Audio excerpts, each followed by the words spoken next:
इस कहानी की शुरुआत होती है हिनोमारू से, जो कि एक हाई स्कूल स्टूडेंट है। हिनोमारू एक सूमो रेसलर बनना चाहता है, इसीलिए वो दिन रात ट्रेन करता है ताकि वो जापान का बेस्ट सूमो क्लब ज्वाइन कर सके, जिसका नाम इशिगामी हाई स्कूल है। स्कूल जाते वक्त हिनोमारू एक लड़की को परेशानी में देखता है जिसे एक आदमी मोलेस्ट कर रहा था। ये देखकर हिनोमारू तुरंत मदद करने की कोशिश करता है। हिनोमारू लड़की को बचा लेता है, लेकिन हिनोमारू ने सूमो की चड्डी पहनी हुई थी, जिस वजह से पुलिस उसे ही मोलेस्टर समझ लेती है। इस मिसअंडरस्टैंडिंग के कारण हिनोमारू काफी लेट हो जाता है और अपना रास्ता भी भटक जाता है। पर जब वो एक जगह से सूमो ट्रेनिंग की आवाज सुनता है तो उसे फील होता है कि शायद ये वही जगह है जहां उसे जाना था। वो बिना वक्त गवाए ट्रेनिंग एरिया की तरफ भागता है। वहां पहुंचकर वो फॉर्मली अपना इंट्रोडक्शन देता है और बोलता है कि उसका सपना जापान के हाई स्कूल सूमो टीम में सबसे स्ट्रॉन्ग बनना है। उसका एम योकोजुना बनना होता है, जो कि सूमो में सबसे बड़ा टाइटल है। आगे हिनोमारू अपने नए दोस्त ओजोकी से ट्रेनिंग में मदद मांगता है। ओजोकी उसकी फ्रेंडलीनेस देखकर खुश हो जाता है, पर जैसे ही हिनोमारू फाइट के टाइम एकदम अग्रेसिव दिखता है, ओजोकी ये देख शॉक हो जाता है। ओजोकी और हिनोमारू में भारी वेट डिफरेंस होता है, पर उसके बावजूद भी हिनोमारू ओजोकी को आराम से हरा देता है। ओजोकी हैरान रह जाता है क्योंकि उसने हिनोमारू को किसी भी टूर्नामेंट में नहीं देखा था। तब हिनोमारू बताता है कि उसने कभी भी ऑफिशियल टूर्नामेंट में पार्टिसिपेट नहीं किया है, पर अब वो सूमो क्लब ज्वाइन करके करने वाला है। इससे ओजोकी खुशी से झूम उठता है क्योंकि अब सूमो क्लब में एक और मेंबर आ गया है। आगे हिनोमारू ओजोकी से डोजो देखने की इच्छा करता है, लेकिन जब वो डोजो में जाता है तो उसका सपना टूट जाता है क्योंकि वहाँ कोई पैशनेट सूमो फैंस नहीं है। सिर्फ कुछ लफंगे लड़के होते हैं जो बस मजे ले रहे होते हैं। उनमें से एक लड़का तो डोजो को डिसरिस्पेक्ट भी करता है, जिससे हिनोमारू का गुस्सा फूट पड़ता है। तभी उनकी गैंग का लीडर यूमा वहाँ आ जाता है। उसका डर हर किसी के चेहरे पर दिखाई दे रहा था, पर हिनोमारू उसके सामने झुकता नहीं है। इसके बाद यूमा हिनोमारू को फाइट के लिए चैलेंज करता है, पर हिनोमारू बोलता है कि मैं सिर्फ सूमो रिंग में ही फाइट करूंगा। सब गैंग मेंबर्स इस बात पर हंस पड़ते हैं। ओजोकी बीच में आता है और सिचुएशन को संभालता है, पर यूमा उसकी भी बेइज्जती करने लगता है। डोजो के एक कोने में ओजोकी ने छोटी सी रिंग बनाई हुई थी। ये देखकर हिनोमारू ओजोकी से पूछता है कि आखिर यहाँ क्या हो रहा है। तब ओजोकी बताता है कि ये इशिगामी हाई स्कूल नहीं बल्कि उडाची हाई स्कूल है। ये सुनकर हिनोमारू शॉक हो जाता है कि उसने अपना पूरा दिन गलत स्कूल में बिता दिया है। ओजोकी उससे कहता है कि तुम्हारे पास अभी भी टाइम है इशिगामी स्कूल पहुंचने का। हिनोमारू उसे थैंक यू बोलता है और उसके सूमो के प्रति जुनून को सैल्यूट करता है। ओजोकी ने अपने हाथों से रिंग बनाई होती है और दिन भर वहीं प्रैक्टिस करता है। आगे हिनोमारू जब वहाँ से निकलता है तो वो फिर से रास्ता भटक जाता है। जब वो वापस ओजोकी को गुड बाय बोलने आता है तो वो देखता है कि गैंग ने ओजोकी की बनाई हुई रिंग तोड़ दी है। ये देखकर हिनोमारू गुस्से में आ जाता है और भड़क जाता है। वो यूमा को सबके सामने धमकाता है और उसे सूमो डुएल के लिए चैलेंज करता है। इससे ओजोकी डर जाता है क्योंकि उसे पता है कि यूमा वायलेंट है और कभी फेयर फाइट नहीं करता।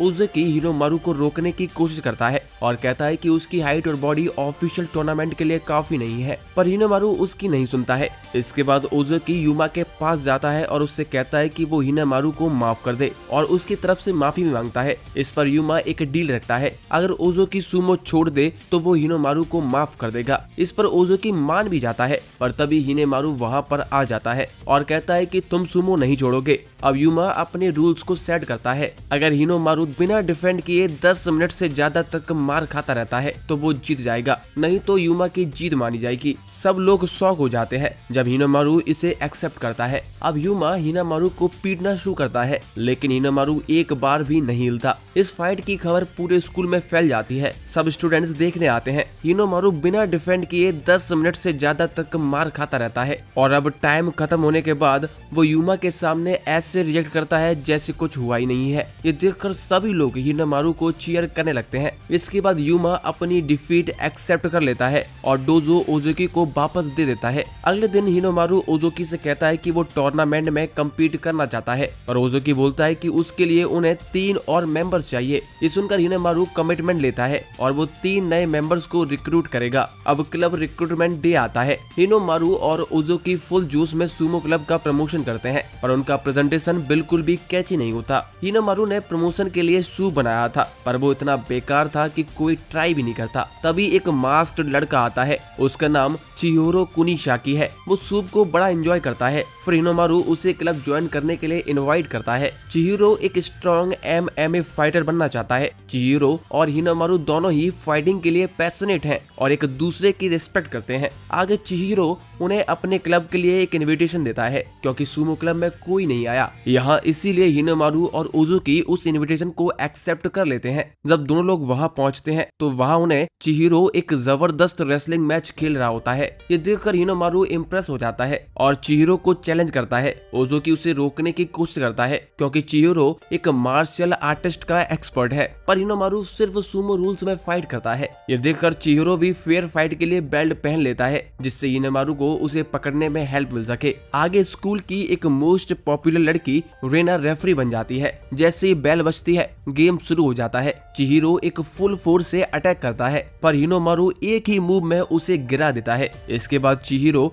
बार बार अटैक करता है पर हिनोमारू गिरता ही नहीं है। अब चिहिरो अपना सबसे पावरफुल मूव ट्राई करता है लेकिन हिनोमारू उसे भी हैंडल कर लेता है। ये देखकर सभी लोग शॉक रह जाते हैं। अब चिहिरो अपनी हार को एक्सेप्ट कर लेता है कि हिनोमारू पावरफुल है और सुमो क्लब ज्वाइन करता है। ये देखकर रीना डिसअपॉइंट हो जाती है क्योंकि वो चीटिंग करके चिहिरो को जिताना चाहती थी। अब शाम को एक और स्टूडेंट सुमो क्लब ज्वाइन करता है जिसका नाम मित्सुहाशी है। बाद में हमें पता चलता है कि रेना कोई और नहीं बल्कि यूमा की सिस्टर है। अगले दिन हम देखते हैं कि जब सभी लोग सुमो क्लब पहुंचते हैं तो वहां यूमा पहले से ही प्रेजेंट था। यूमा ने पूरे डोजो को क्लीन कर दिया था और सुमो क्लब ज्वाइन करने के लिए रिक्वेस्ट करता है। जब हिनोमारू यूमा को सीरियस देखता है तो वो यूमा की रिक्वेस्ट एक्सेप्ट कर लेता है। थोड़ी ही देर बाद एक और लड़का किरिहिटो सुमो क्लब ज्वाइन करने आता है। वो सभी से कहता है कि मैं सुमो क्लब का रिप्रेजेंटेटिव बनूंगा। वो सबको एक प्रेस्टिजियस सुमो क्लब ईजा हाई स्कूल में ट्रेनिंग के लिए ले जाता है। किरिहिटो पहले से ही सबके डिटेल्स को जानता है।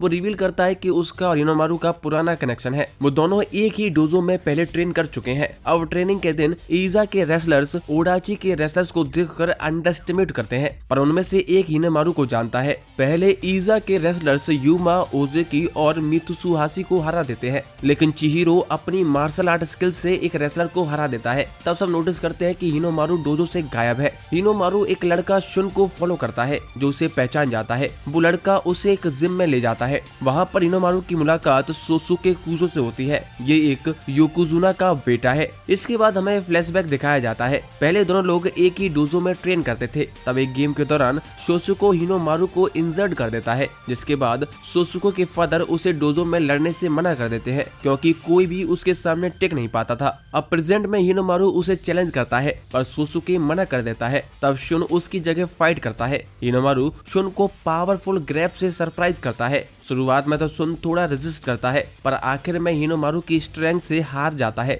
आगे फिर से हिनोमारू सोसुको को चैलेंज करता है और कहता है कि तुम्हें अपने पिता की शैडो से बाहर आकर जीना चाहिए, ये तुम्हारी खुद की लाइफ है। जिसके बाद सोसुके चैलेंज को एक्सेप्ट कर लेता है। दोनों लोग रिंग में जाते हैं और फाइट स्टार्ट होती है। सोसुके हिनोमारू से स्ट्रेंथ और साइज के मामले में काफी ज्यादा होता है लेकिन हिनोमारू भी पूरी जान लगा देता है। फाइट इतनी इंटेंस हो जाती है कि स्कूल अथॉरिटीज को उसे रोकना पड़ता है क्योंकि सोसुको को फाइट करना मना है। आगे ट्रेनिंग के बाद ओडाची स्कूल के सभी लोग एक नए पर्सपेक्टिव के साथ लौटते हैं। अगले दिन किरिहिटो नोटिस करता है कि टीम के कुछ मेंबर्स अभी भी सुमो रेसलिंग को लेकर अनश्योर हैं, तो वो एक और ट्रेनिंग मैच अरेंज करता है जो कि यूमा और मित्सुहाशी के बीच होगा। मैच के दौरान मित्सुहाशी किरिहिटो की एडवाइस को फॉलो करता है और यूमा को हरा देता है। ये चीज सभी के लिए एकदम चौंकाने वाली थी। किरिहिटो सबको बताता है कि यूमा का वीकनेस क्या है। वो अपर बॉडी पे ज्यादा फोर्स लगाता है जिस वजह से वो अपना बैलेंस लूज कर देता है। इसके बाद चिहिरो मित्सुहाशी को चैलेंज करता है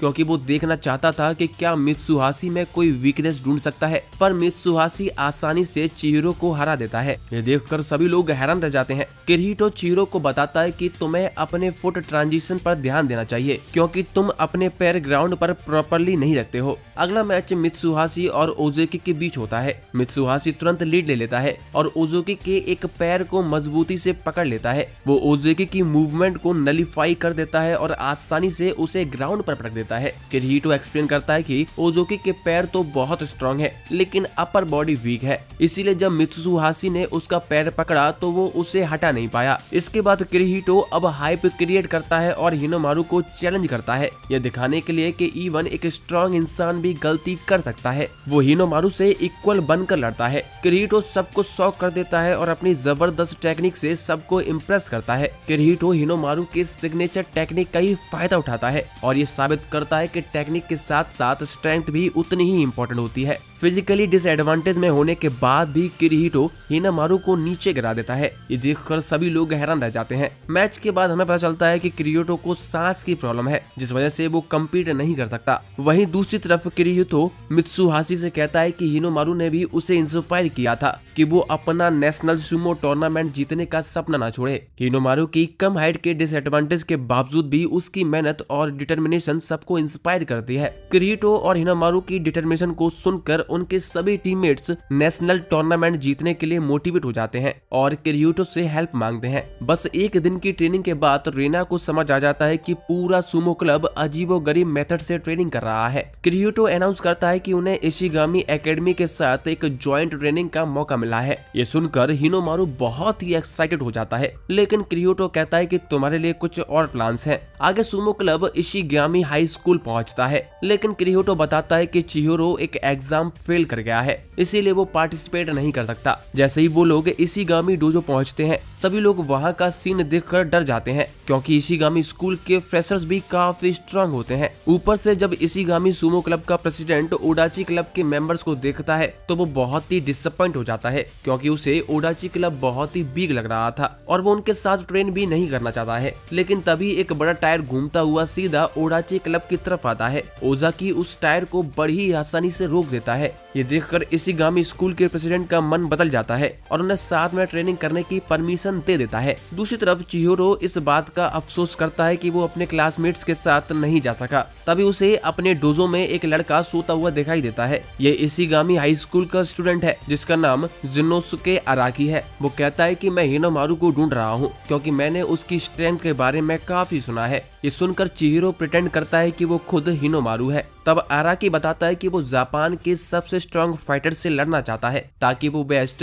MMA फाइटर्स बन सके। अराकी बताता है कि उसने सुना है कि सोसुके कुजो ने हिनोमारू की वजह से ही वापस सुमो में कदम रखा है, पर चिहिरो को देखकर अराकी को विश्वास नहीं होता कि वो ही हिनोमारू है, इसीलिए वो वहाँ से जाने का फैसला करता है। ये बात चिहिरो को बहुत ज्यादा हर्ट कर जाती है। आगे हम यूमा को देखते हैं जो इशिगामी स्कूल में एक रेसलर मामिया से लड़ता है। मैच से पहले किरीहितो यूमा से कहता है कि तुम एक बार भी अपने अपोनेंट के बेल्ट को पकड़ने की कोशिश नहीं करते हो, तुम केवल अपनी हथेली का यूज करके स्ट्राइक करने की कोशिश करते हो, तुम्हें इस चीज पर ध्यान देना चाहिए। अब मैच के दौरान भी यूमा सेम चीज करता है, जिस पर मामिया यूमा को पनिश करता है। इसके बाद हम फिर से चिहिरो पर शिफ्ट होते हैं। चिहिरो अराकी को एक फाइट के लिए चैलेंज करता है, पर यह फाइट बहुत ही जल्दी खत्म हो जाती है। इससे अराकी समझ जाता है कि चिहिरो हिनोमारू नहीं हो सकता। यहाँ तक कि चिहिरो और हिनोमारू के लड़ने की स्टाइल भी काफी डिफरेंट होती है। फाइट के बाद चिहिरो सच बताता है और दोनों लोग एक दिन फिर से लड़ने का प्रॉमिस करते हैं, जिससे दोनों के बीच एक नई राइवलरी शुरू हो जाती है। इस बीच ओज़ाकी इशिगामी रेसलर मिजुकी साडा से लड़ता है, जो कि एक नेशनल लेवल प्लेयर बनने वाला है। ओज़ाकी इससे हार नहीं मानता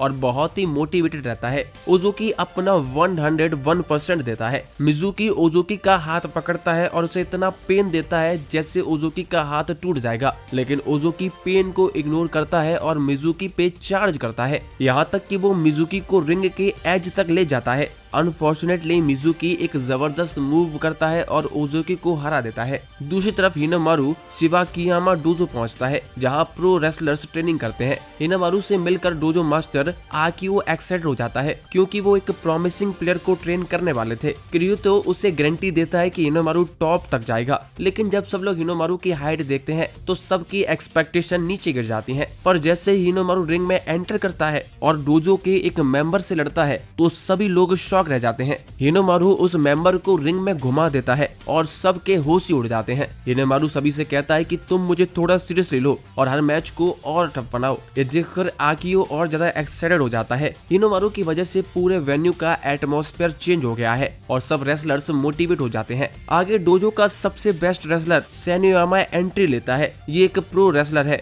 जो डिसिप्लिन की हाईएस्ट कैटेगरी में आता है। ये डोजो का टॉप स्टूडेंट है। इसके बाद सभी लोग सेनियामा और हिनोमारू के बीच मैच को देखने के लिए एक्साइटेड हो जाते हैं। मैच स्टार्ट होता है और हिनोमारू को रियलाइज हो जाता है कि सेनियामा का स्टाइल अग्रेसिव नहीं है बल्कि डिफेंसिव है। आकियो ने सानियोमा को सिखाया होता है कि पानी की तरफ फ्लो करो। इस स्टाइल में वो डिफेंड भी करता है और पावरफुल स्ट्राइक भी देता है, जिससे वो आसानी से हिनामारू को हरा देता है। आगे हिनामारू एक और मैच मांगता है। सानियोमा पहले तो मना करता है, लेकिन जब हिनामारू अपने योकोजुना बनने का सपना शेयर करता है तो वो मान जाता है। हिनामारू स्पाइडर स्टांस लेता है और सानियोमा भी पूरा सीरियस हो जाता है और शुरू से ही वायलेंट स्ट्राइक करता है। लेकिन ये सब हिनामारू की स्ट्रेटजी का पार्ट था। वो सही मूवमेंट पे सानियोमा को बेल्ट से पकड़ लेता है। ये देखकर सभी लोग चौंक जाते हैं। अंत में हिनामारू मैच हारता है, लेकिन वो सानियोमा को घुटनों पे ला आता है। इससे सानियोमा भी इम्प्रेस्ड हो जाता है और हिनामारू को अगले दिन भी ट्रेनिंग के लिए इनवाइट करता है। शाम को हिनामारू कुरिहितो को कॉल करके बताता है कि वो ये रात डोजो में ही रुकेगा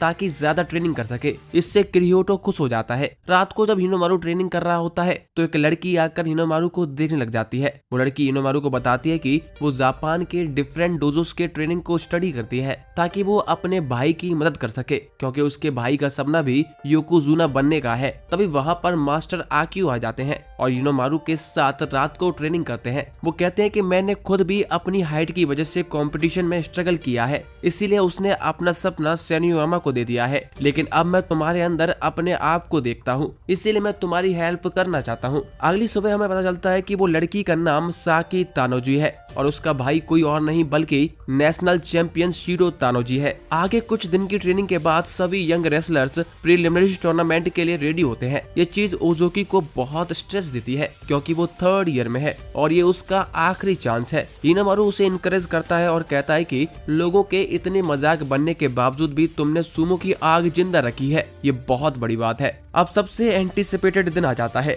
हर स्कूल के रिप्रेजेंटेटिव्स बुलाए जाते हैं। वेन्यू पर काफी भीड़ होती है। ये देखकर रेना बहुत ही ज्यादा सरप्राइज हो जाती है। पहला मैच हिनामारू का ईतो के अगेंस्ट होता है, जो काशिबा स्कूल से है और उसके पास नेशनल टूर्नामेंट का एक्सपीरियंस भी है। पर हिनामारू आसानी से उसे हरा देता है और सबको हैरान कर देता है। ओडाची का अगला रिप्रेजेंटेटिव चिहिरो होता है, जो अपने अपोनेंट को एक ही मूव में हरा देता है। दूसरी तरफ युमा भी अपने पंचेस से अपोनेंट्स को हरा देता है और ओडाची सेकंड राउंड में क्वालिफाई कर जाती है। अनफॉर्चुनेटली मित्सुहाशी हार जाता है और उसके लिए उसे काफी बुरा लगता है। आगे ओजोकी भी अपना मैच जीतकर सबको शॉक कर देता है। कुछ घंटे बाद अगले राउंड में हिनामारू फिर से जीतता है और ओडाची फाइनल्स के लिए क्वालिफाई कर जाती है। सब खुश होते हैं, लेकिन मित्सुहाशी गिल्टी फील करता है क्योंकि वो अपनी टीम के लिए एक भी पॉइंट नहीं ला पाया था। इसीलिए अगले मैच के लिए मित्सुहाशी रेडी हो जाता है। उसका मैच मामिया से होता है। मामिया सीरियस नहीं होता क्योंकि अगर वो फुल फोर्स यूज करेगा तो मित्सुहाशी की जान भी जा सकती है।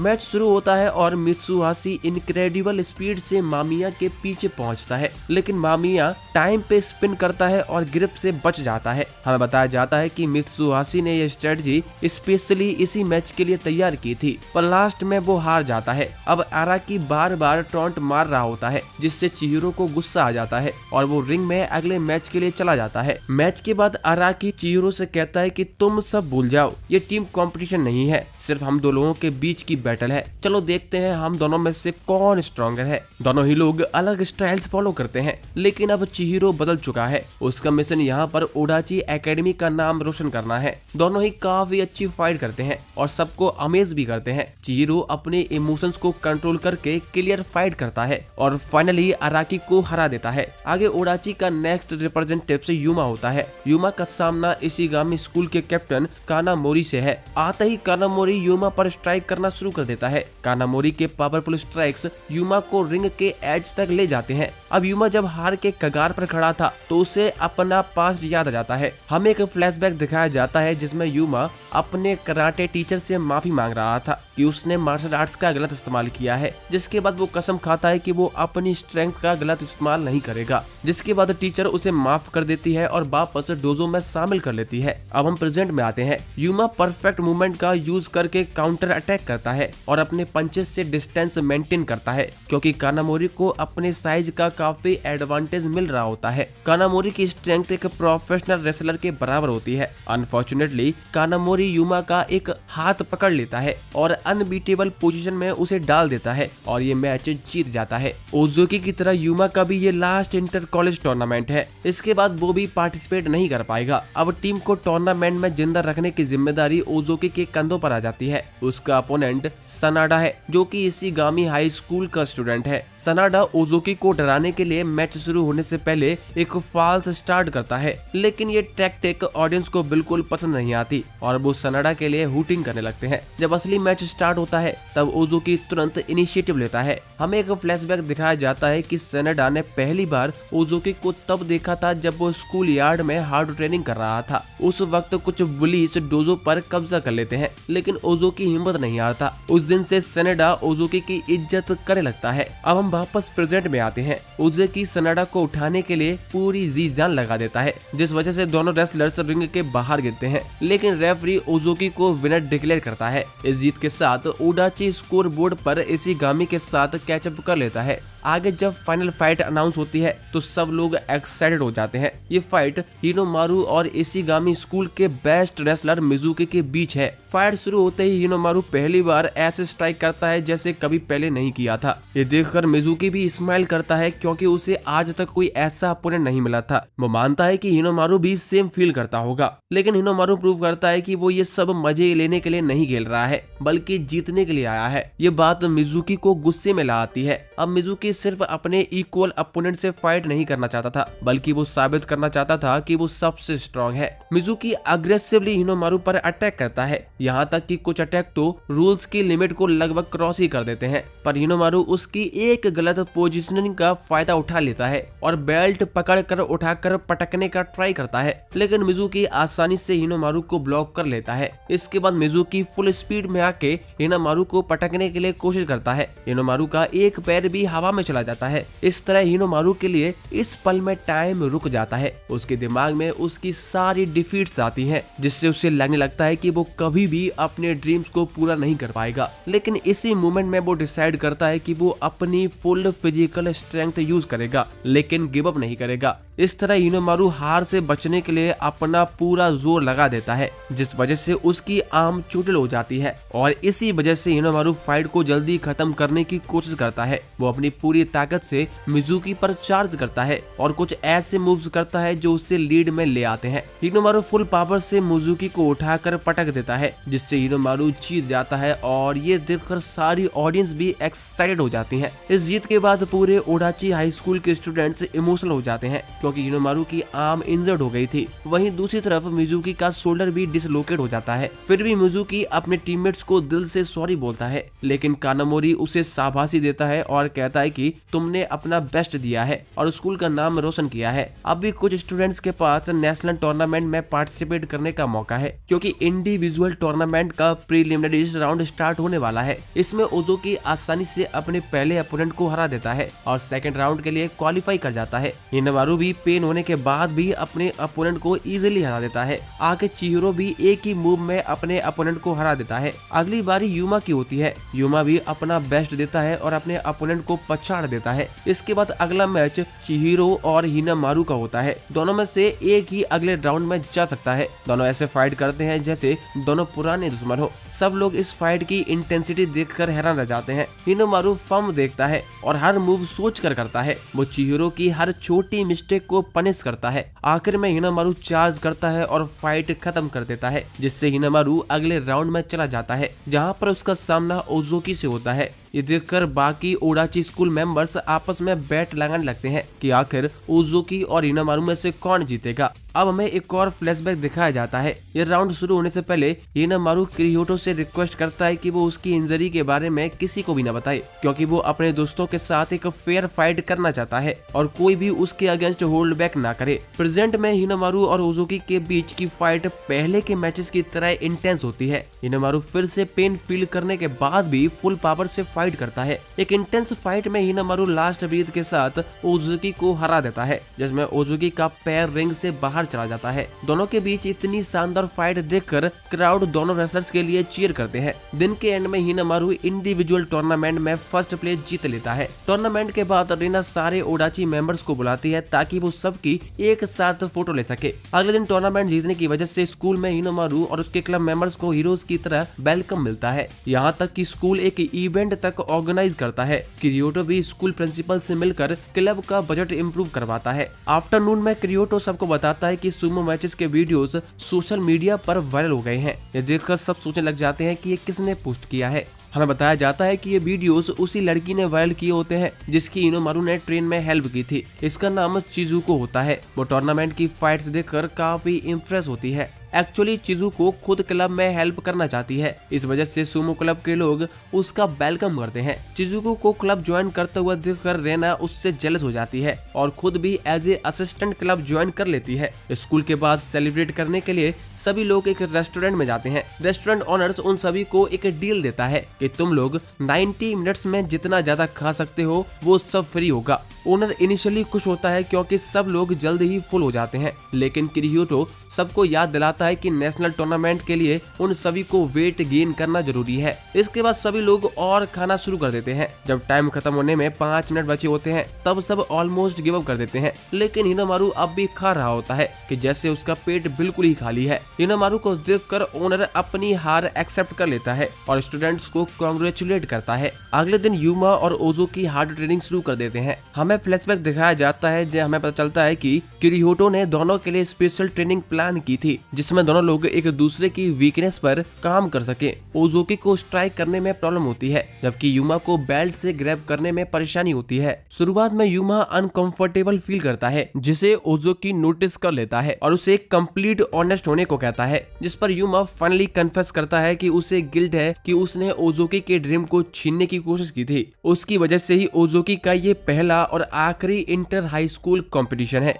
यूमा कहता है कि उसे सुमो प्रैक्टिस करने का कोई भी हक नहीं बनता, लेकिन ओजुकी उसे आसानी से माफ कर देता है और कहता है कि उसने कभी भी इसका बुरा नहीं माना। ये सुनकर यूमा थोड़ा अच्छा फील करता है। शाम को हिनामारू और क्रियोटो नेशनल चैंपियन शिरो तानोजी के मैच वीडियोस देखते हैं ताकि वो लोग उसके मूव्स को समझ सके। तभी उन्हें शिवाकियामा का कॉल आता है। वो पूरे सुमो क्लब को एक स्पेशल ट्रेनिंग के लिए नगोया बुलाता है जहां पर हिनामारू एक एलीट रेसलर से फाइट करेगा। इसके लिए सब तुरंत रेडी हो जाते हैं। सिटी पहुंचने पर वो टूरिस्ट स्पॉट्स घूमते हैं। वहीं एक एक्टर सुमो फाइट्स ऑर्गेनाइज करता है जिसमें हिनामारू रजिस्टर कर लेता है, लेकिन एक रूड लड़का उसकी जगह ले लेता है जिससे हिनामारू और उस लड़के में आर्ग्यूमेंट शुरू हो जाती है और लास्ट में आर्ग्यूमेंट को सेटल करने के लिए दोनों लोग सुमो फाइट में हिस्सा ले लेते हैं। जब वो लड़का हिनामारू से फाइट करता है तब उसके मूव्स देखकर क्रियोटो को समझ आ जाता है कि ये कोई और नहीं बल्कि कानाजावा कीटा हाई स्कूल का स्टूडेंट टेनमा हिकागे है। हिनामारू टेनमा पर अपनी नई टेक्निक ट्राई करता है जो उसने क्रियोटो के साथ डेवलप की थी, लेकिन हिनामारू थोड़ा हेजिटेट करता है क्योंकि उसे लगता है कि टेनमा जानबूझ के फंस गया है। तभी अचानक से टेनमा का एक टीममेट बीच में फाइट में आकर टेनमा को मारता है और उसे अपने साथ ले जाता है, जिससे ये फाइट यहीं रुक जाती है। इस इंसिडेंट से क्रियोटो को रियलाइज होता है कि दूसरे स्कूल्स भी उनकी फाइट स्टाइल को स्टडी कर रहे हैं। अब आफ्टरनून में हिनामारू एक स्पेशल ट्रेनिंग के लिए शिवाकियामा के पास जाता है। यहाँ पर सभी प्रो रेसलर्स होते हैं जो हिनामारू के बारे में नहीं जानते थे, इसीलिए कोई भी उसका वेलकम नहीं करता। इसलिए हिनामारू को अपना लेवल प्रूव करना होगा। हिनामारू का पहला मैच एक हायर रैंक रेसलर से होता है जिसे हिनामारू अपनी नई टेक्निक का यूज करके हरा देता है, जिससे उसका कॉन्फिडेंस वापस आ जाता है। ये देखकर सभी हिनामारू से लड़ना चाहते हैं, लेकिन हिनामारू रियलाइज करता है कि प्रो रेसलर्स सिर्फ एक बार देखकर ही उसकी टेक्निक को रोक सकते हैं। तभी वहाँ पर एक अजीब बुढ़ा आदमी आ जाता है जो हिनामारू को बड़ी ही ध्यान से ऑब्जर्व करता है। सभी प्रो रेसलर्स उस बूढ़े आदमी को बड़ी रिस्पेक्ट से ग्रीट करते हैं।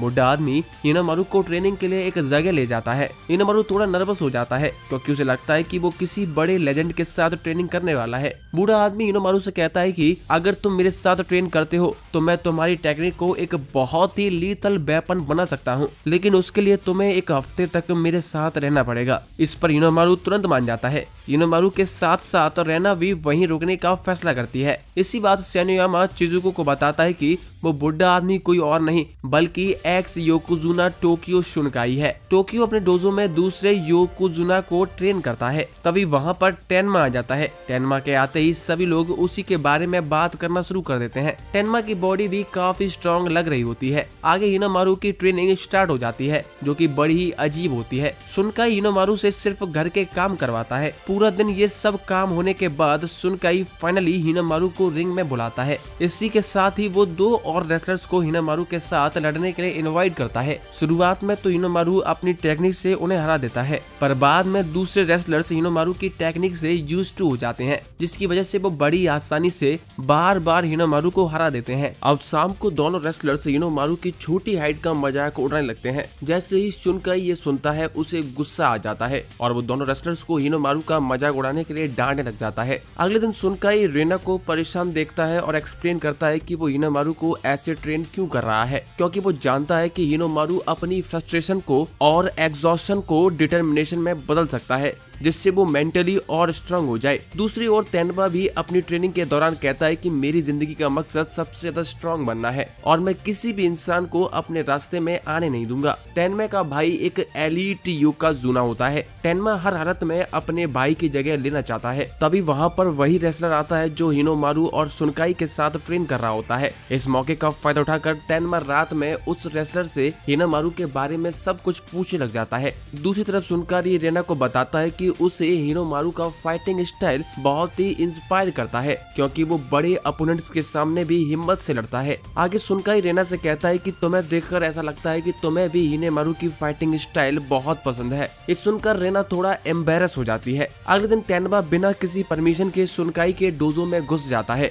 और उससे कहता है कि तुम मुझे छोड़कर हिनोमारू जैसे वीकलिंग को ट्रेन करना बंद कर दो। एक योकोजुना बनने के लिए मुझ में उससे ज्यादा क्वालिटीज हैं। ये सुनकर सुनकाई गुस्सा हो जाता है, लेकिन तेनबा अपना पॉइंट जस्टिफाई करने के लिए हिनोमारू को एक फाइट के लिए चैलेंज करता है। सुनकाई हिनोमारू से कहता है कि तुम्हें कुछ प्रूव करने की जरूरत नहीं है, लेकिन तेनबा सुनकाई की बहुत डिसरिस्पेक्ट करता है। ये देखकर हिनोमारू उसके चैलेंज को एक्सेप्ट कर लेता है। जब मैच स्टार्ट होता है तो तेनबा अपनी पावरफुल फिजिक का दिखावा करता है। वो आसानी से हिनोमारू को अपने से दूर रखता है, लेकिन हिनोमारू बार बार उसके पास आने की पूरी कोशिश करता है। फाइट में हिनोमारू सुनकाई की सिखाई हुई टेक्निक को अप्लाई करने की कोशिश करता है और तेनबा को पकड़ लेता है। हमें देखने में लगता है कि तेनबा कंट्रोल में है, लेकिन तभी हिनोमारू देखता है कि उसने सुनकाई से एक इम्पोर्टेंट बात समझ ली है। किसी भी टेक्निक का कोई एक ही तरीका नहीं होता। हिनोमारू अपने मूव्स को कंबाइन करता है और शानदार तरीके से जीत जाता है। हिनोमारू की इस जीत से खुश होकर शिनकारी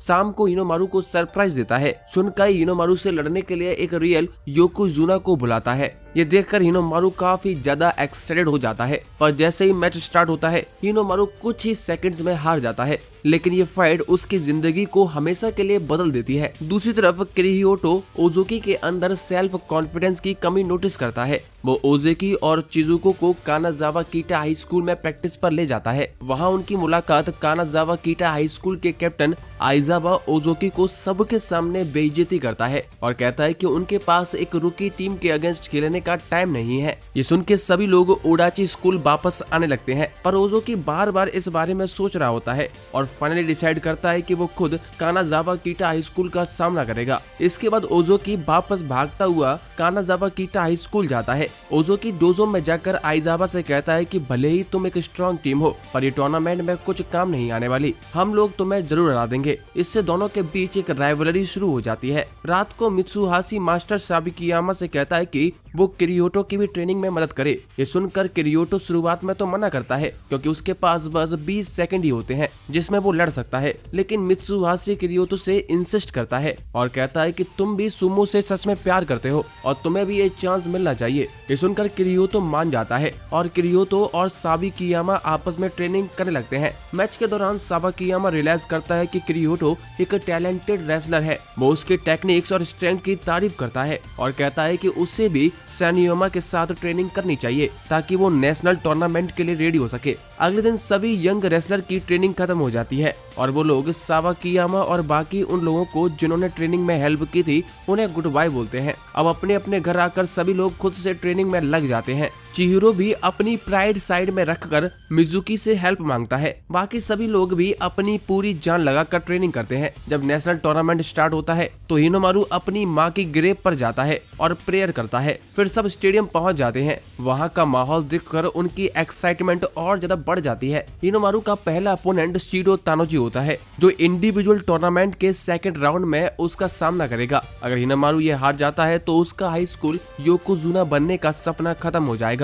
जैसे ही दोनों के बीच मैच शुरू होता है, सभी लोग हैरान रह जाते हैं। शीडो बहुत ही अग्रेसिव होता है और हिनोमारू के हर मूव को प्रेडिक्ट कर लेता है। हमें शीडो के पास्ट के बारे में बताया जाता है कि कभी शीडो की भी हाइट हिनोमारू के बराबर हुआ करती थी। उसने भी हिनोमारू के जैसे टेक्निक डेवलप की थी। अब हम प्रेजेंट में देखते हैं, हिनोमारू के अटैक काम नहीं कर रहे होते। इससे हिनोमारू बहुत ही ज्यादा फ्रस्ट्रेटेड फील करता है, लेकिन वो हौसला नहीं हारता। हिनोमारू अपना बेस्ट देता है, जिस वजह से ये मैच में दोनों का स्कोर इक्वल हो जाता है। ये देखकर पूरी जनता पागल हो जाती है। आगे बताया जाता है कि शीडो हर फाइट से पहले अपने अपोनेंट्स के वीडियो बार बार देखता है और उनके साथ फाइट्स को सिमुलेट करने की कोशिश करता है, जिससे उसे जीतने में आसानी होती है। प्रेजेंट में फाइनली शीडो एक फिनिशिंग मूव करता है और हिनोमारू को जमीन पर गिरा देता है, लेकिन हिनोमारू भी शीडो को अपने साथ लेकर गिरता है, जिससे मैच एक क्लोज कॉल पर खत्म होता है। आखिरी में रेफरी शीडो को विनर घोषित कर देता है। मैच के बाद ओज़ुकी हिनोमारू को फेस करता है और कहता है कि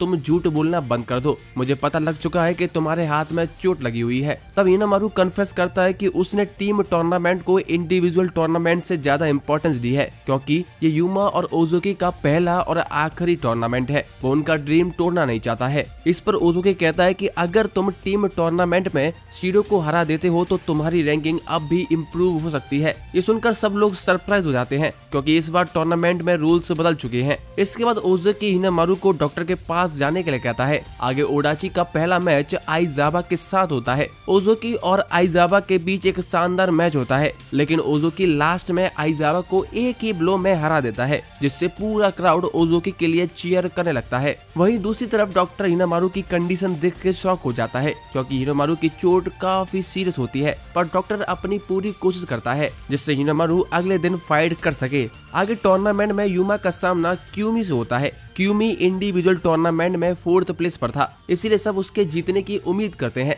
लेकिन यूमा अपनी पावर से सबको सरप्राइज कर देता है। वो क्यूमी को पंच करके बैक फुट पे ले जाता है और अल्टीमेटली जीत जाता है। अब कानाजावा कीटा हाई स्कूल एलिमिनेशन के कगार पर होता है। तभी अगली बारी तेनमा की होती है। तेनमा अपने हारे हुए टीममेट्स का मजाक उड़ाता है। तेनमा का अपोनेंट ओडाची का चिहिरो होता है, जो तेनमा के लिए एकदम अननोन है। मैच शुरू होता ही तेनमा चिहिरो को तेजी के साथ हिट करता है, लेकिन चिहिरो की रेजिस्टेंस सबको शॉक कर देती है। मिजुकी जानता था कि चिहिरो स्पेशल है। तेनमा अपनी फुल पावर से एक फाइनल ब्लो मारता है, लेकिन चिहिरो उसे भी सहन कर लेता है। चिहिरो तेनमा को बेल्ट से पकड़ लेता है और तेनमा लगातार चिहिरो को लाइन की तरफ पुश करता है। तभी चिहिरो अपनी फुल पावर लगाकर तेनमा को उठाकर पटक देता है। यह देखकर पूरा स्टेडियम साइलेंट हो जाता है। Odachi school favourite Kanazawa Kita high school को एलिमिनेट कर देता है और खुद नेक्स्ट राउंड में चला जाता है। हार के बाद तेनमा का एरोगेंट एटीट्यूड गिर जाता है और वो रोने लग जाता है। आइजावा उसे चुप कराने की कोशिश करता है, पर बाद में वो भी रोने लग जाता है। अब नेक्स्ट डे हिनोमारू टीम को रिजॉइन करता है। ओडाची टीम ये राउंड भी बड़ी आसानी से जीत जाती है। इस राउंड में मित्सुहाशी को अपना डेब्यू करने का मौका मिलता है, लेकिन वो अपने मैच में हार जाता है। आगे हम देखते हैं कि हाकुरो क्लब के मेंबर्स सोसुके और सुन से मिलते हैं। दोनों ही ग्रुप्स के बीच टेंशन हाई होती है। हम देखते हैं कि हाकुरो हाई स्कूल बड़ी ही आसानी से अपने अपोनेंट्स को हरा देता है। ये देखकर मिजुकी और इशिगामी स्कूल के बाकी मेंबर्स ओडाची स्कूल को हेल्प ऑफर करते हैं। पहले ओडाची स्कूल इस पर डाउट करता है, लेकिन इशिगामी स्कूल मेंबर्स बताते हैं कि वो ओडाची स्कूल की रिस्पेक्ट करते हैं और वो हाकुरो स्कूल को काफी अच्छे तरह से जानते हैं। इसके बाद ओडाची टीम इशिगामी टीम के मेंबर्स के साथ ट्रेनिंग शुरू कर देती है, पर किरीहितो ट्रेनिंग छोड़कर इंडिविजुअल टूर्नामेंट देखने चला जाता है, क्योंकि अगला मैच सोसुके और शीडो के बीच होने वाला है, जो कि बहुत ही इंटरेस्टिंग है। पूरे क्राउड की एक्साइटमेंट देखकर ऐसा लग रहा था कि ये मैच टूर्नामेंट का फाइनल हो। तभी वहां पर शुनकाई आ जाता है, ताकि हिनोमारू अपनी लिमिट्स को तोड़ सके और अपनी फाइटिंग स्टाइल को नेक्स्ट लेवल पर ले ले जाए। अगर हिनोमारू को सोसुके और शीरो जैसे पावरफुल अपोनेंट्स को हराना है तो उसे अपनी टेक्निक्स को परफेक्ट करना पड़ेगा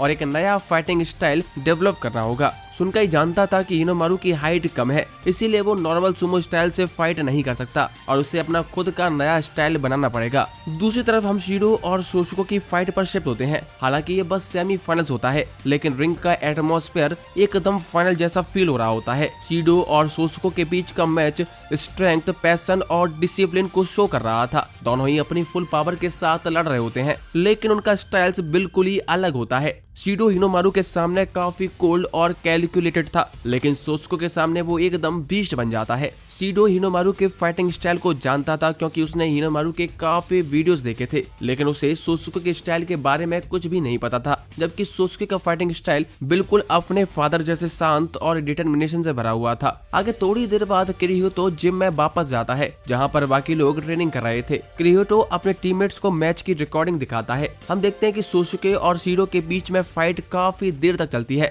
लेकिन आखिर में सोसुके शीरो को हरा देता है, जिससे पूरा स्टेडियम एकदम शांत रह जाता है। अब रात को लंबी ट्रेनिंग के बाद सभी रेसलर्स रिलैक्स करते हैं, क्योंकि अगले दिन टूर्नामेंट का फाइनल डे होता है। नेक्स्ट डे पहली फाइट ओजुकी और हाकुरो के रेसलर इनोकी के बीच होगी। इनोकी शीरो की काफी रिस्पेक्ट करता है। यहाँ पर ओजुकी और इनोकी दोनों का ही एक कॉमन गोल होता है कि वो लोग टूर्नामेंट में अच्छा करके अपने दोस्तों के सपनों को पूरा कर सकें। मैच के दौरान हमें एक फ्लैशबैक दिखाया जाता है, जिससे पता चलता है कि इनोकी सिर्फ शीरो के वर्ड्स की वजह से ही सुमो क्लब में बना रहता है। इनोकी ने एलिमेंट्री स्कूल में सुमो ज्वाइन किया था, लेकिन हाई स्कूल तक आते आते उसे लगने लगा कि वो बहुत ही वीक है, जिस वजह से उसने क्लब छोड़ने का सोचा। लेकिन तब शीरो उसे इनकरेज करता है और कहता है कि तुम्हारे अंदर एक यूनिक क्वालिटी है, तुम उसका यूज करके एक यूनिक फाइटर बन सकते हो। ये इंस्पिरेशन इनोकी को ओजुकी के अगेंस्ट लड़ने के लिए मोटिवेट करती है। ओजुकी भी अपनी फुल पावर के साथ फाइट करता है, लेकिन इनोकी अपनी मजबूत ग्रिप से ओजुकी को हरा देता है,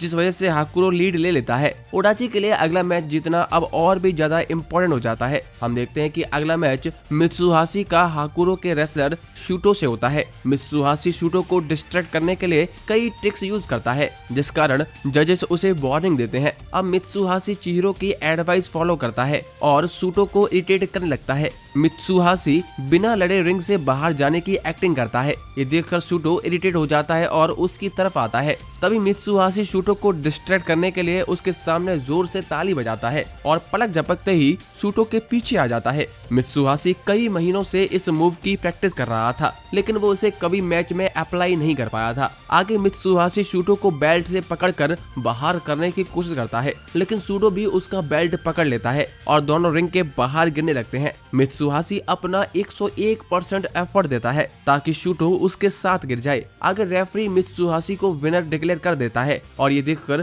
पूरी ऑडियंस एकदम पागल हो जाती है। लेकिन जजेस के अकॉर्डिंग ये मैच ड्रॉ होता है, इसीलिए दोबारा शूटो और मित्सुहाशी के बीच मैच दोबारा होता है। इससे पूरी ओडाची टीम का दिल टूट जाता है। मित्सुहाशी भी प्रिटेंड करता है कि सब ठीक है, लेकिन अब उसके लिए मैच जीतना इम्पॉसिबल हो जाता है और ऐसा ही होता है। शूटो आसानी से मित्सुहाशी को हरा देता है। इसके बाद अगले मैच के लिए हाकुरो की तरफ से कानो आता है। कानो एक स्ट्रॉन्ग रेसलर है जो पिछले टूर्नामेंट में सेकंड आया था और फाइनल में शीरो से हारा था। इतना स्ट्रॉन्ग अपोनेंट देखकर चिहिरो का हौसला बढ़ जाता है और ओडाची की तरफ से लड़ने के लिए वो रिंग में आ जाता है। मैच स्टार्ट होते ही कानो डायरेक्ट ग्रिप यूज करता है ताकि वो चिहिरो की स्ट्रेंथ को खत्म कर सके, लेकिन चिहिरो लगातार स्ट्रॉन्ग स्ट्राइक्स देता है। असल में ये सब सिर्फ कानो को कंफ्यूज करने के लिए होता है। इससे कानो अपना बैलेंस खो देता है और चिहिरो उसके पैर पर जोर जोर से मारता है। कानो लगभग जमीन पर गिरने ही वाला था, तभी कानो अपनी पुरानी हार को याद करता है, जिसमें वो शीरो से फाइनल में हार गया था। हार के बाद कानो डिसाइड करता है कि मैं खुद को इतना स्ट्रॉन्ग बना लूंगा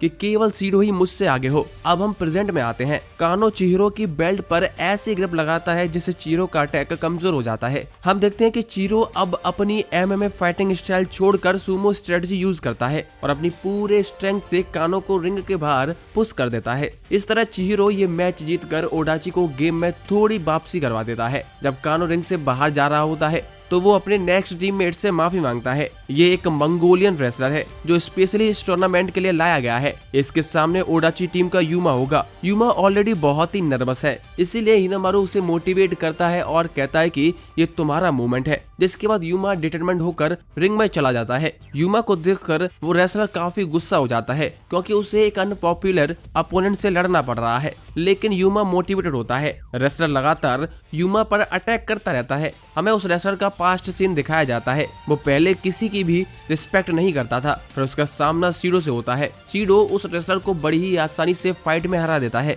जिसके बाद से उस रेसलर को अपनी गलती का एहसास हो जाता है। प्रेजेंट में ये रेसलर यूमा पर लगातार अटैक कर रहा होता है और यूमा का बेल्ट पकड़ने की कोशिश करता है, पर यूमा अपने टीचर की ट्रेनिंग को याद करता है और रेसलर के अटैक को डॉज कर लेता है। रेसलर यूमा के बेल्ट को पकड़ने जाता है, लेकिन यूमा पहले उसका बेल्ट पकड़ लेता है। पहली बार यूमा बिना स्ट्राइक के किसी को पटकने की कोशिश करता है। ये देखकर पूरा स्टेडियम साइलेंट हो जाता है, पर रेसलर खुद को डिफेंड कर लेता है और काउंटर अटैक करता है। लेकिन यूमा का भी पैशन और डिटर्मिनेशन इतना ज्यादा होता है कि वो रेसलर पर एकदम प्रिसाइज और स्ट्रॉन्ग अटैक्स करता है, जिस वजह से रेसलर रिंग के बाहर चला जाता है और ये देखकर उसकी टीचर भी इमोशनल हो जाती है। यूमा की जीत से स्टेडियम का पूरा एटमॉस्फेयर ही बदल जाता है। यूमा खुद को प्रूव करता है कि वो किसी जीनियस से कम नहीं है। अपनी हार से रेसलर बहुत ज्यादा दुखी हो जाता है, लेकिन शीडो अपने टीममेट्स को चीयर करता है और उनको मोटिवेट करता है। शीडो सभी को थैंक्स बोलता है कि तुम सभी ने अपना 100% दिया है और उन्हें प्रॉमिस करता है कि वो टीम को फाइनल तक ले जाएगा। फाइनली हाकुरो की तरफ से शीडो और ओडाची की तरफ से हिनोमारू रिंग में आते हैं। हिनोमारू के साथ भी पूरी ओडाची टीम का भरोसा होता है। दोनों ही लोग अपनी फुल पावर में लड़ने के लिए रेडी हो जाते हैं। हिनोमारू शीडो के सभी अटैक्स को फेस करता है और अपनी टीम के हर एक मेंबर की टेक्निक को यूज करता है। शीडो सिर्फ हिनोमारू के स्टाइल को जानता था, लेकिन उसे यूमा, चिहिरो, किरियोटो, मित्सुहाशी और ओजोकी के स्टाइल के बारे में पता नहीं था। हिनोमारू सबकी स्ट्रेंथ को कंबाइन करता है और जो भी उसने किरियोटो, सवाकियामा, सैनियामा और शुनकाई से सीखा था वो सब कुछ अप्लाई कर देता है। जिसके बाद हिनोमारू एक शानदार मूव परफॉर्म करता है। शीडो अपनी फुल स्ट्रेंथ के साथ हिनोमारू को गिराने की कोशिश करता है, पर हिनोमारू के सामने शीडो टिक नहीं पाता और हिनोमारू उसे जमीन पर पटक देता है। इस तरह फाइनली हिनोमारू जीत जाता है। शीडो की हार के बाद हाकुरो के मेंबर्स शीडो को कंसोल करते हैं, लेकिन शीडो खुद उन्हें चीयर करता है। आज के मैचेस के बाद सभी ओडाची मेंबर्स टोटल हो जाते हैं और अपना इलाज करवा रहे होते हैं। उनके सामने सिर्फ 5 फाइट्स और बची होती हैं और अगर वो ये जीत जाते हैं तो ओडाची टीम इस टूर्नामेंट की चैंपियन बन जाएगी। सभी लोग अपना स्ट्रेस दूर करने की कोशिश करते हैं, लेकिन हिनोमारू का सपना तभी पूरा होगा जब वो लोग ये टूर्नामेंट जीत जाएंगे। आगे ओडाची मेंबर दूसरा सेमीफाइनल देखने के लिए जाते हैं, जहां ईजा हाई स्कूल रियूजू हाई स्कूल को बुरी तरह हरा देती है। यहाँ तक कि सोसुके अपने अपोनेंट को सिर्फ देखकर हरा देता है। सोसुके के ऑरा से ही डर कर अपोनेंट खुद ही रिंग से बाहर चला जाता है। अपने मैच के बाद ईजा हाई स्कूल की मुलाकात ओडाची हाई स्कूल से होती है। दोनों ही टीम्स के बीच टेंशन एक्सट्रीम हो जाती है। वही हिनोमारू और सोसुके एक दूसरे को प्रॉमिस करते हैं कि आखिरी मैच में वो दोनों अपना बेस्ट देंगे। इसके बाद हमें बताया जाता है कि सोसुको इंडिविजुअल टूर्नामेंट के फाइनल में कानो को हरा देता है। अब सभी लोग केवल टीम टूर्नामेंट के फाइनल का इंतजार कर रहे होते हैं। कुछ ही घंटों बाद ओडाची और ईजा हाई स्कूल के मेंबर्स रिंग में आ जाते हैं, जिसके बाद टीम टूर्नामेंट का फाइनल शुरू हो जाता है। ऑडियंस की एक्सपेक्टेशन एकदम पीक पर होती है, क्योंकि ओडाची जैसे छोटे क्लब ने नेशनल लेवल तक पहुंचकर हिस्ट्री बना दी है। अब ओडाची की तरफ से पहले फाइट करने के लिए चिहिरो आता है। ईजा स्कूल से उसका अपोनेंट हायाडो होता है। हमें पता चलता है कि हायोडो चिहिरो का बड़ा भाई है। चिहिरो और हायोडो दोनों का बचपन एक ही साथ बीता है, लेकिन उनके पेरेंट्स का डिवोर्स होने के बाद दोनों लोग अलग अलग हो जाते हैं। योडा हमेशा से ही चिहिरो को बुली करता था, इसीलिए चिहिरो योडा से बदला लेना चाहता है। योडो इस बात का फायदा उठाता है और चिहिरो को बार बार इरिटेट करता है, जैसे मित्सुहाशी ने सेमीफाइनल में सोटो के साथ किया था। दोनों भाई बहुत ही अजीब तरीके से लड़ते हैं, जैसे कोई बच्चे लड़ रहे हो। चिहिरो बार बार रिंग में अपने भाई योडो का पीछा करता है, जबकि योडो जंप करके उससे बचता रहता है और चिहिरो को और ज्यादा चढ़ाता है। हमें बताया जाता है कि यूडो ने सुमो क्लब इसीलिए ज्वाइन किया था क्योंकि उसे स्कूल की हर एक्स्ट्रा करिकुलर एक्टिविटी से निकाल दिया था, क्योंकि यूडो बिल्कुल भी डिसिप्लिन फॉलो नहीं करता था। बाद में यूडो को सुमो टीम के साथ प्रैक्टिस करने में मजा आने लगा और वो सुमो के लिए पैशनेट हो गया।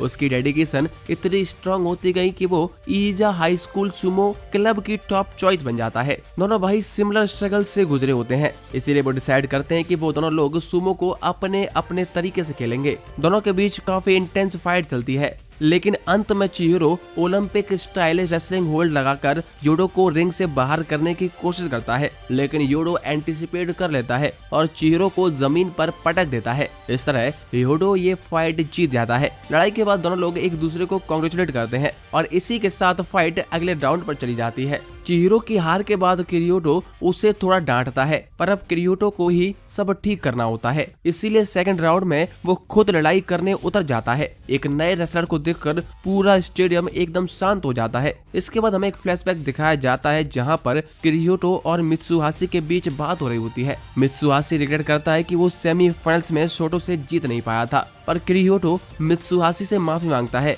कि मैं तुम्हें ये मैच जिता नहीं पाया। इस पर मित्सुहाशी कहता है कि मैं कभी भी ड्रॉ तक भी नहीं पहुंच पाता अगर तुमने मेरी मदद नहीं की होती। अब प्रेजेंट में किरियोटो मित्सुहाशी का सब्स्टिट्यूट होता है, जो मित्सुहाशी से कई गुना बेटर है। जैसे ही किरियोटो रिंग में आता है और सभी लोग उसकी पावरफुल प्रेजेंस से चौंक जाते हैं। उडाची मेंबर्स भी एकदम शांत और कॉन्फिडेंट दिख रहे होते हैं। ये सब देखकर किरियोटो का अपोनेंट जाता है। जैसे ही मैच शुरू होता है, किरियोटो अपने टैलेंट, टेक्निक और डिसिप्लिन सभी को दिखाता है, जिससे सभी को किरियोटो का पावर लेवल समझ आ जाता है। किरियोटो के पास केवल 20 सेकंड होते हैं और वो जल्दी से जल्दी मैच को खत्म करने की कोशिश करता है, लेकिन जैसे जैसे टाइम गुजरने लगता है किरियोटो एग्जॉस्ट हो जाता है और ठीक से खड़ा भी नहीं हो पाता। ये देखकर किरियोटो का अपोनेंट उस पर हमला करने की कोशिश करता है, पर किरियोटो सही समय पर उसका बेल्ट पकड़ लेता है और उसे रिंग से बाहर फेंकने की कोशिश करता है। किरियोटो अपनी बीमारी की वजह से काफी कमजोर फील करने लगता है और उन दोनों में वेट डिफरेंस होने की वजह से किरियोटो भी अपने अपोनेंट के साथ ही रिंग से बाहर गिर जाता है, जिस वजह से ये मैच ड्रॉ हो जाता है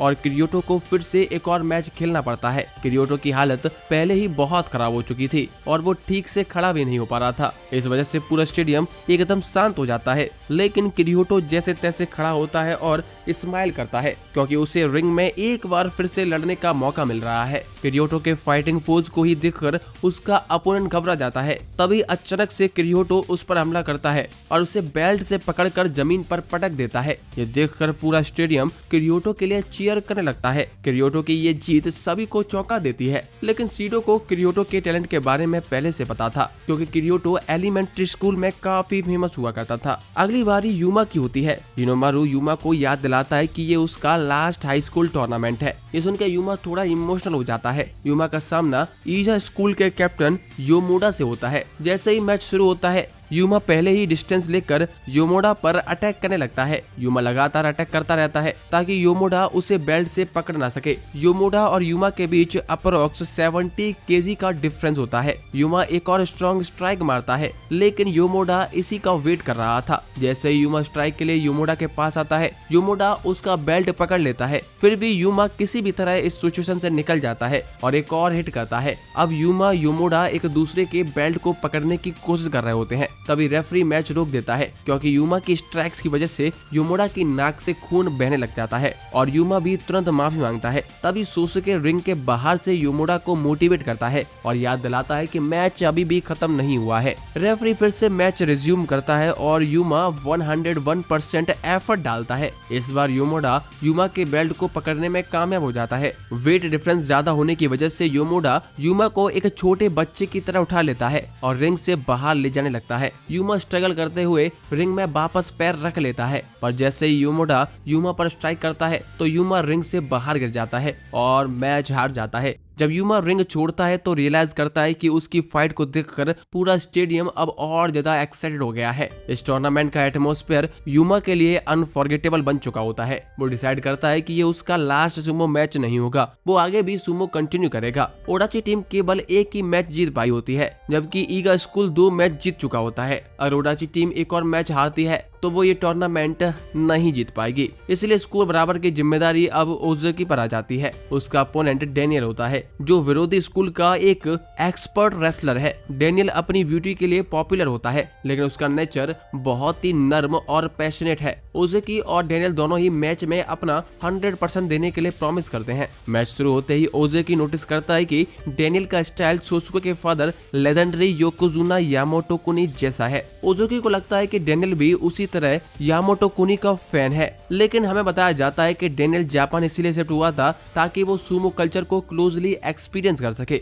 उसका रियल इंस्पिरेशन यामाटो कुनी नहीं बल्कि सोसुके है। डेनियल सोसुके को डीपली एडमायर करने लगता है जब उसे पता चलता है कि सोसुके खुद को अभी भी वीक मानता है, क्योंकि सोसुके लोगों की बातों से अफेक्ट हो जाता है। सोसुके को लगता है कि जब तक वो अपने फादर की लेगेसी से हटकर अपना स्टाइल नहीं बनाएगा तब तक वो वीक ही रहेगा। उस दिन से डेनियल सोसुके से भी ज्यादा ट्रेनिंग करता है ताकि वो उससे भी ज्यादा स्ट्रांग बन सके, लेकिन ओज़ुकी चीजों को अलग तरीके से देखता है। डेनियल सोसुके को एडमायर करता है जबकि ओज़ुकी हिनामारू को अपना राइवल मानता है। ये राइवलरी ओज़ुकी को मोटिवेशन देती है और ओज़ुकी एक शानदार फाइट के बाद डेनियल को हरा देता है, जिससे अब सब कुछ आखिरी लड़ाई पर आ जाता है जो कि हिनामारू और सोसुके के बीच होगी। हिनामारू अपने सभी टीममेट्स को थैंक्स बोलता है कि उन्होंने उसके ड्रीम्स का पार्ट बनकर उसे सपोर्ट किया है। सबकी होप और एफर्ट्स की वजह से ये फाइनल मैच पॉसिबल हो पाया है। इससे पूरी उडाची टीम इमोशनल हो जाती है। ऊपर से सबको पता होता है कि एज ए टीम ये उनका लास्ट टूर्नामेंट है। अब हिनामारू ट्रॉफी जीतने के इरादे से रिंग में एंटर करता है। जब सोसुके और हिनामारू रिंग में आते हैं तो पूरा स्टेडियम शांत हो जाता है। ऐसा लगता है कि सिर्फ ये दोनों ही स्टेडियम में है। हिनामारू अपनी मां को याद करता है और अपनी पोजीशन ले लेता है। दोनों के बीच ये मैच एक वर्ल्ड कप फाइनल जैसा इंटेंस होता है। हिनामारू एक बीस्ट की तेजी के साथ मैच की शुरुआत करता है। उसकी स्पिरिट और एटीट्यूड बिल्कुल ही बदल गया होता है। सोसुके भी इसका जवाब देता है और सबको दिखाता है कि लोग उससे इतना क्यों डरते हैं। सोसुके की पावरफुल स्ट्राइक से हिनामारू को चक्कर आने लगते हैं, लेकिन ये वो मूवमेंट होता है जिसका हिनामारू ने अब तक वेट किया था। हिनामारू फिर से पूरी पावर के साथ अटैक करता है और पहली बार मैच में लीड लेता है। दोनों ही एक दूसरे के बेल्ट को पकड़ लेते हैं, जिससे मैच एक क्रिटिकल फेज में पहुंच जाता है। यहाँ से अगर कोई भी एक गलती करता है तो मैच यहीं पर खत्म हो जाएगा। सोसुके को बचपन की याद आती है जब उसने टीवी पे अपने फादर की पहली हार देखी थी, लेकिन उसके फादर को इससे कुछ भी फर्क नहीं पड़ा था। सोसुके को कभी भी उसके फादर ने सुमो ज्वाइन करने के लिए प्रेशर नहीं दिया था। उसके बाद भी वो खुद सुमो को चूज करता है, पर उसके बाद एक योकोजुना का बेटा होने की वजह से सोसुके पर बहुत ही प्रेशर आ जाता है। अब प्रेजेंट में सोसुके बहुत ही ग्रेटफुल फील करता है कि हिनामारू की वजह से ही उससे याद आ गया है कि उसने सुमो क्यों ज्वाइन किया था। हिनामारू की स्ट्रेंथ पूरी खत्म हो चुकी होती है, लेकिन अचानक से एक फ्लेम उसके अंदर जलती है। हमें हिनामारू के बचपन के बारे में भी बताया जाता है। हिनामारू की माँ उसकी छोटी हाइट को लेकर परेशान थी, लेकिन वही छोटी हाइट हिनामारू को इंस्पायर करती है कि वो सबसे स्ट्रांग बन सके। हिनामारू अपनी छोटी हाइट के बाद भी हमेशा ही यामाता कुनी से भी ज्यादा स्ट्रांग बनना चाहता था। प्रेजेंट में हिनामारू सोसुके की बेल्ट पर ग्रिप बना लेता है और सोसुके को रिंग की एज तक ले जाता है, जिस पर सोसुके काउंटर करता है और दोनों लोग सेपरेट हो जाते हैं। फिर से दोनों लोग एक दूसरे की बेल्ट पकड़ लेते हैं। इसके बाद सोसुके हिनामारू की तरफ एक जोरदार स्ट्राइक मारता है, पर हिनामारू की हाइट छोटी होने की वजह से वो इजीली उसे डॉज कर लेता है और सोसुके को उठाकर जमीन पर पटक देता है। ये देखकर पूरा स्टेडियम को भरोसा नहीं होता कि ये क्या हो गया। थोड़ी देर बाद रेफरी हिनामारू को विनर डिक्लेयर कर देता है और इसी के साथ ओडाची स्कूल इस टूर्नामेंट की चैंपियन बन जाती है। ओडाची टीम ट्रॉफी रिसीव करती है और सभी लोग बहुत ही इमोशनल हो जाते हैं। इसके बाद पूरी ओडाची टीम अपनी सिटी वापस चली जाती है। अब कुछ समय बाद हमें बताया जाता है कि हिनामारू को एक प्रोफेशनल लीग में ज्वाइन करने का ऑफर आया है, पर उसे 1 साल कंपटीशन के लिए हाई स्कूल छोड़ना पड़ेगा। स्कूल छोड़ने से पहले फेयरवेल के लिए पूरी ओडाची टीम हिनामारू के साथ एक लास्ट टाइम प्रैक्टिस करती है और इसी के साथ ये स्टोरी यहीं पर खत्म हो जाती है। इस एनिमे का नाम था हिनामारू सुमो। दोस्तों बताइए आपको ये कैसा लगा है। अगर अच्छा लगा है तो हमें कमेंट में बताइए और वीडियो को लाइक करिए। और दोस्तों हो सके तो हमारा व्हाट्सएप ग्रुप फॉलो कर लीजिए, वहाँ पर हम बहुत सारी अपडेट लेकर आते हैं, तो जल्दी जाइए और उसको भी फॉलो कर लीजिए।